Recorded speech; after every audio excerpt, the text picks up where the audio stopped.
দর্শক, ব্লগ বয় শান্তর ব্লগ ভিডিওতে আপনাকে স্বাগতম। আজ আমরা সিরাজগঞ্জ জেলার কয়েকটি দর্শনীয় জায়গা আপনাদেরকে ঘুরে দেখাবো। তো আজ আমরা প্রথমে দেখাবো জয়সাগর দিঘি।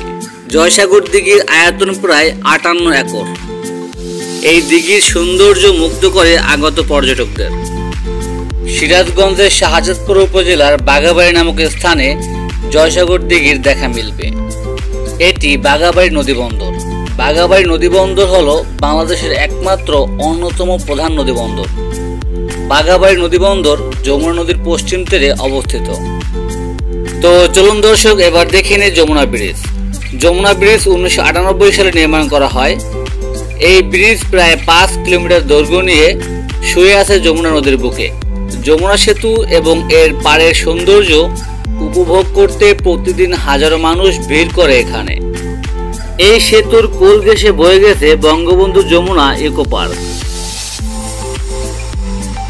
তো এই শহরের আরেক পাশে আছে মাওলানা আব্দুল হামিদ খান ভাসানীর পৈতৃক নিবাস।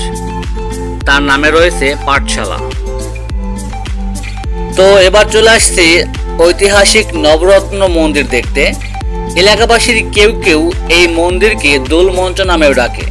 বাংলাদেশের সকল মন্দিরের থেকে নবরত্ন মন্দির সব থেকে বড়। চলে আসলাম খাজা ইউনুস আলী মেডিকেল কলেজ দেখতে। সিরাজগঞ্জ উপজেলার ইউনুস আলী মেডিকেল কলেজ একমাত্র বেসরকারি মেডিকেল কলেজ। কেউ কেউ আবার এই মেডিকেল কলেজকে এনায়েতপুর হাসপাতাল নামেও চিনে থাকেন। তো থ্যাংক ইউ সো মাচ। দেখা হবে নতুন কোনো ভিডিওতে, নতুন কোনো জায়গায়। ততক্ষণ পর্যন্ত ভালো থাকেন। আল্লাহ হাফেজ।